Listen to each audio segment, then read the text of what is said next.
We're recording and reporting 3 new cases of COVID-19 in Queensland. 2 of those were overseas acquired and detected in hotel quarantine, but 1 was locally acquired. That means we have 36 active cases, 1,761 total cases so far. We did 9,311 tests in the last 24 hours and more than 10,000 vaccines, 10,447, nudging us ever closer to that 2 million mark, which we hope to pass this week. As I mentioned, unfortunately, we do have 1 case of local transmission. They're unrelated to any of the existing outbreaks that we have been monitoring. They have been infectious in the community.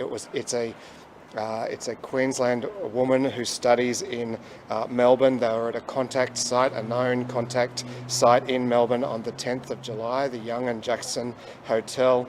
We believe they have been infectious in the community from the 15th till probably the 17th of July. The Chief Health Officer will outline a number of contact locations of concern, but in particular and of most concern are those on the Sunshine Coast, including a restaurant called the Rice Boy at the Mooloolaba Wharf and also Sunshine Plaza.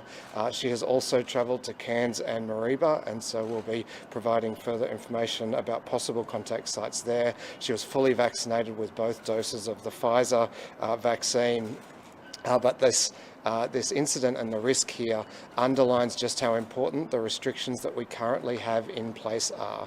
The reduced density requirements at hospitality venues and the wearing of masks will have reduced the risk of further community transfer here.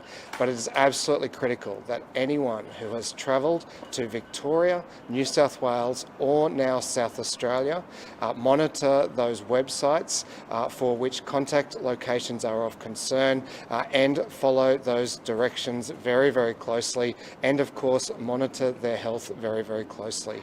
That's where the risk of community transmission here in Queensland is. It is in Queenslanders and people coming to Queensland who have been at those locations.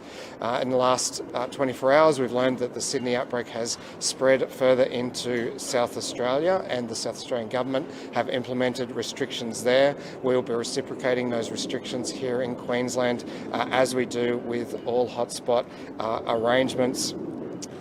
In the last 5 days, every one of the last 5 days, New South Wales has recorded more new cases than Queensland experienced during the peak of the pandemic last year. In fact, 9 of the last 10 days, they recorded more than that 78, which was our peak here last year.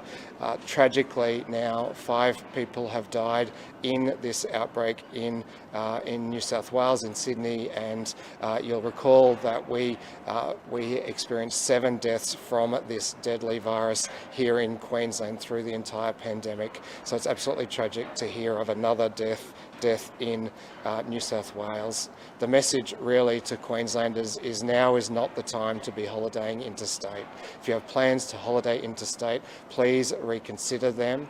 This virus is spreading to other states, and we don't know what the situation in South Australia will be in coming days, in Victoria, so it's absolutely vital that if you have plans to holiday, please reconsider them. If you are currently in those states, now would be a good time, if you can, to please come home. The other thing we're urging people in Queensland to plan today is where you plan to be tomorrow night.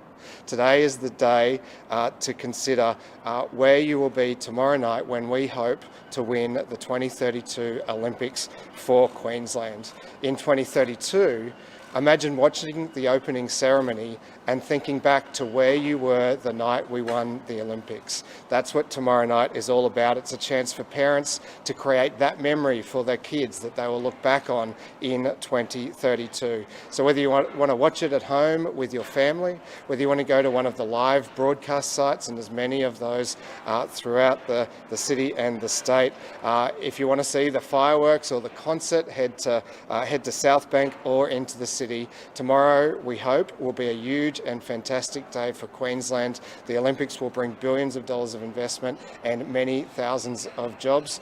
So just give some thought today to where you want to be tomorrow night when we hopefully win the Olympics.